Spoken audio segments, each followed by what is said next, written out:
So hello students, welcome back again to my channel classroom साथी। आप सभी का बहुत बहुत स्वागत है। तो बच्चों, लास्ट क्लास में हम लोगों ने पढ़ा था accounting equation, that how we can pass the journal entries, how we can record transactions according to accounting equation, right?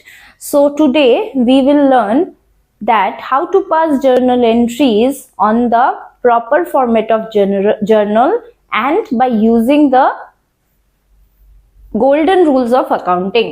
Golden rules of accounting use करके कैसे हम जर्नल एंट्रीज पास करेंगे, ठीक है। तो फर्स्ट हम गोल्डन रूल्स ऑफ अकाउंटिंग का एक क्विक रिवीजन कर लेते हैं सो दैट हमें सब कुछ वापस से याद आ जाए।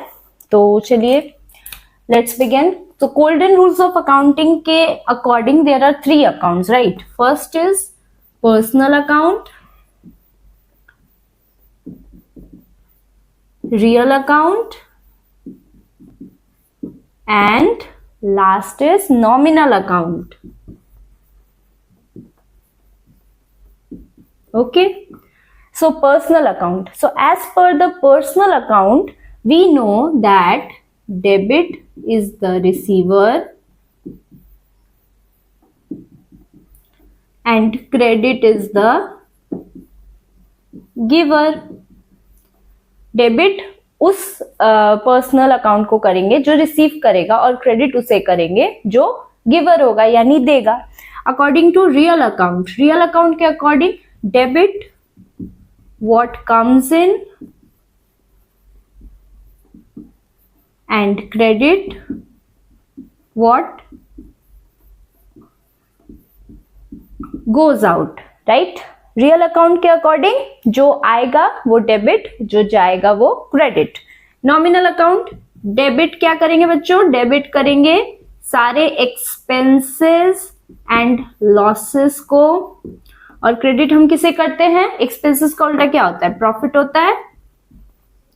प्रॉफिट्स और रेवेन्यूज को हम करेंगे क्रेडिट, ठीक है। तो ये हम लोगों ने एक छोटा सा क्विक रिवीजन कर लिया कि पर्सनल अकाउंट क्या है।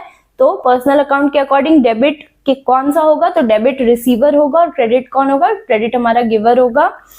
और real account debit what comes in, credit what goes out. Nominal account debit expenses and losses and credit revenues and expenses. चलिए अब हम लोग फॉर्मेट में किस तरह से ट्रांजेक्शन्स को पुट करना है इसको यूज करके वो देखते हैं। सो बच्चों, दीज आर आवर 5 ट्रांजेक्शंस जिसे हम लोग अपनी जर्नल एंट्री में पास करना सीखेंगे, ठीक है। इसके पहले हम लोग जर्नल एंट्री का फॉर्मेट देख लेते हैं। हम लोगों ने पहले भी देखा है, एक बार और देखेंगे। तो सबसे पहले आपको थोड़ा सा जगह हेडिंग के लिए रखना होगा। Okay, first column will be your date, first column date का। सेकेंड, यहां पर 2 कॉलम्स बनेंगे अमाउंट के, एक डेबिट और एक क्रेडिट। ओके, ये लाइन काफी सीधी नहीं हो पाती है, खैर कोशिश तो हम कर ही रहे हैं सीधा करने का। And this one will be of your particulars.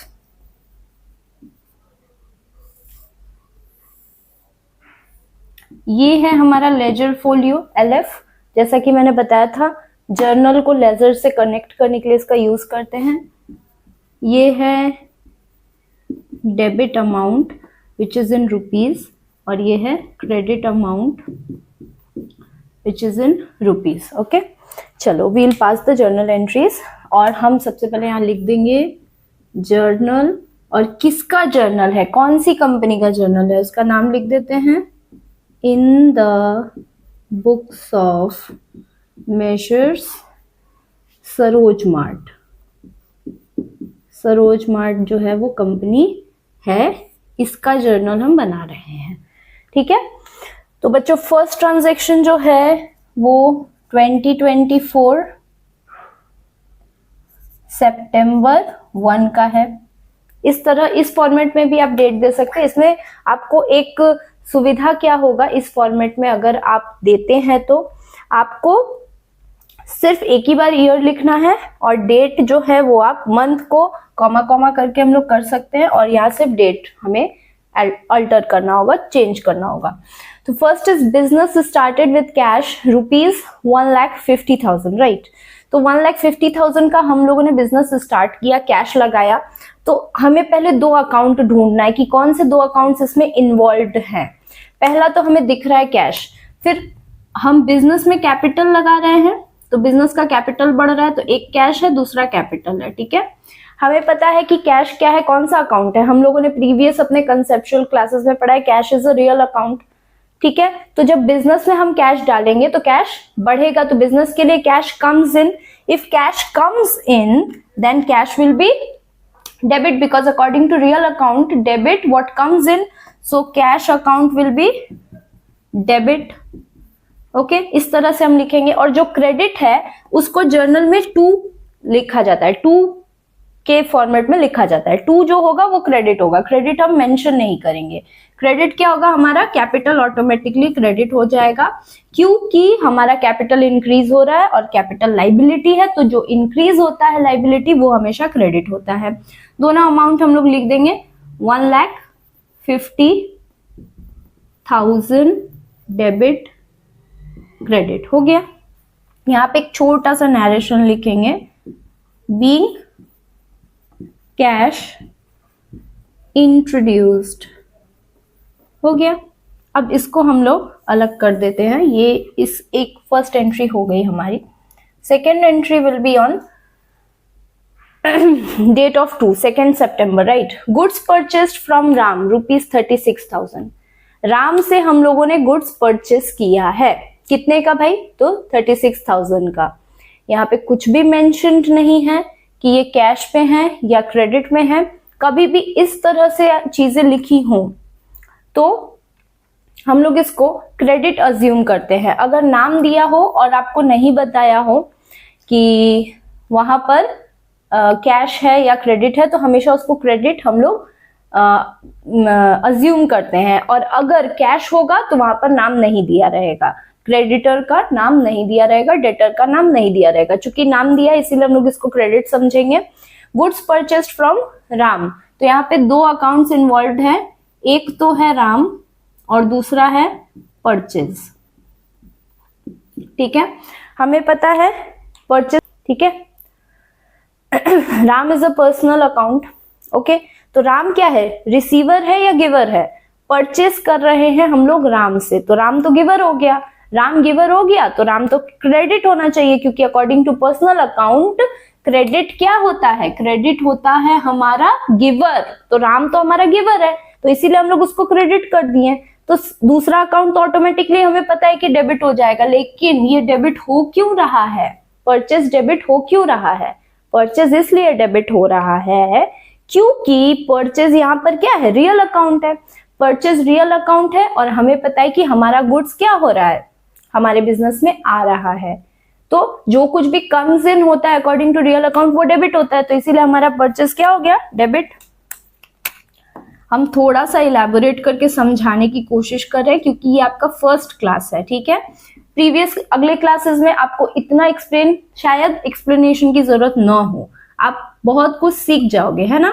यहाँ पे हम राम न लिख करके कैश लिखे होते अगर ये कैश ट्रांजैक्शन होता, लेकिन यहाँ पर कैश नहीं बोला गया इसीलिए हम लोग इसको कैश अज्यूम नहीं कर रहे, हम लोग क्रेडिट ही कर रहे हैं। यहाँ पे हम लोग लिख देंगे being purchased goods from Ram on credit. Ram से हमने क्रेडिट में सामान लिया है, ठीक है बच्चों। कितना है अमाउंट, इट इज डेबिट में 36,000, क्रेडिट में भी 36,000, okay okay. Next third number date पे देखो, मशीनरी परचेस्ड फॉर कैश ₹24,000। यहाँ पे कैश मेंशन है, हम लोगों ने मशीनरी परचेस किया है और वो कैश में है।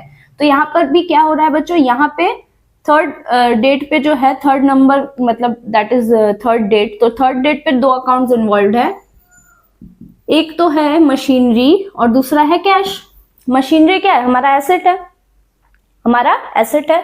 एसेट इंक्रीज होता है तो हम तो उसको डेबिट करते हैं, ठीक है। और कैश क्या है, कैश रियल अकाउंट है। अगर हम मशीनरी खरीदेंगे तो हमारा कैश तो आएगा नहीं हमारे पास, हमें कैश पे करना होगा।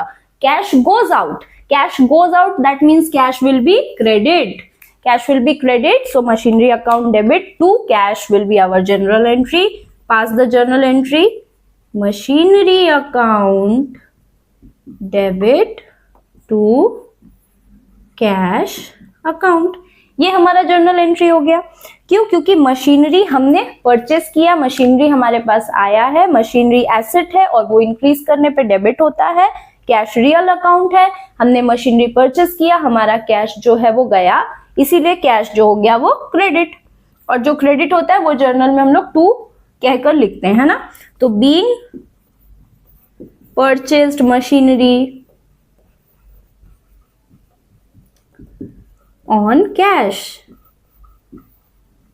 ठीक है बच्चों, सिंपल। इससे भी हम लोग बंद कर देंगे। मेरा मार्कर काफी अच्छा नहीं चल रहा है, इसे रीफिल करने की जरूरत है। ठीक है, 24,000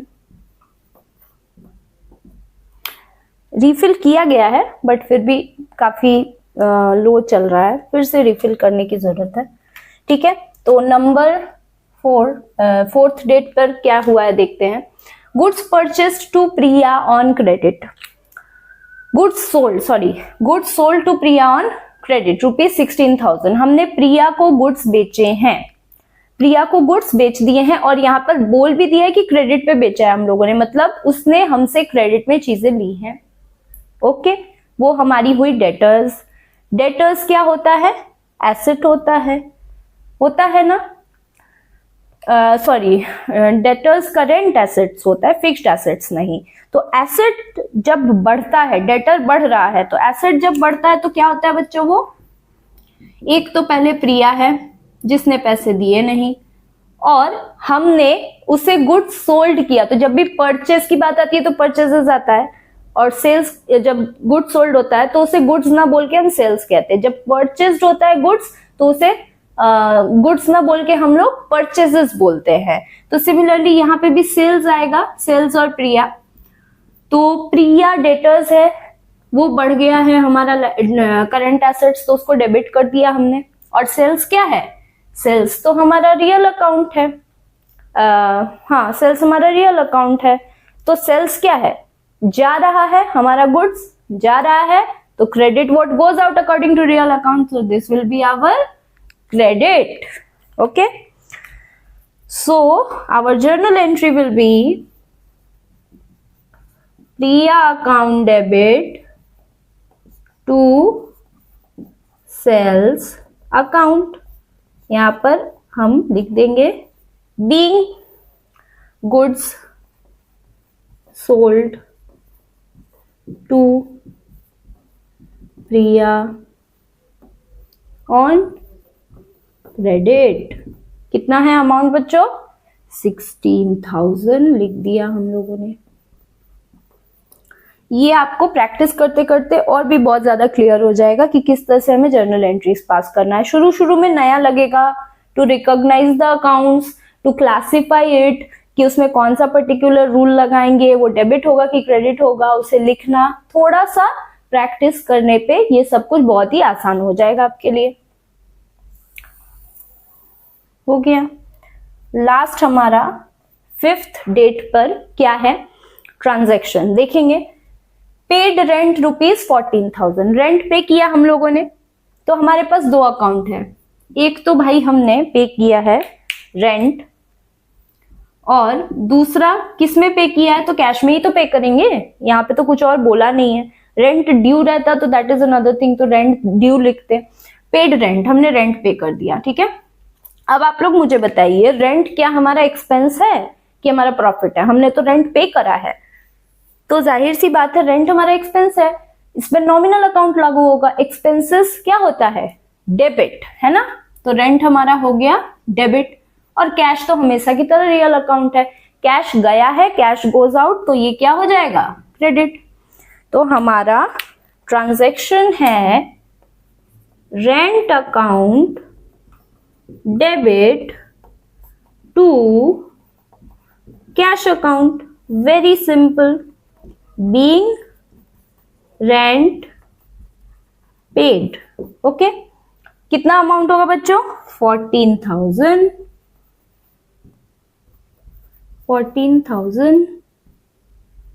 हो गया। तो इस तरह से मैंने कुछ बेसिक्स 5 ट्रांजैक्शंस जर्नल में कैसे पास करना है वो आप लोगों को सिखाया। कोशिश किया मैंने हर एक चीज को एक्सप्लेन करूं, अकाउंट क्या क्या इन्वॉल्व है, कैसे आपको कैटेगराइज करना है, कैसे जर्नल बनाना है। मैंने कोशिश की आपको समझाने की। होपफुली आपको समझ आया होगा। अगर नहीं आया है तो प्लीज आप लोग कमेंट सेक्शन में मेंशन करो कि मैम मुझे ये समझ नहीं आया, इसे वापस से नेक्स्ट वीडियो में एक्सप्लेन कर दीजिएगा सॉरी, तो मैं उसे एक्सप्लेन कर दूंगी। ठीक है, so that's it for today. Thank you so much.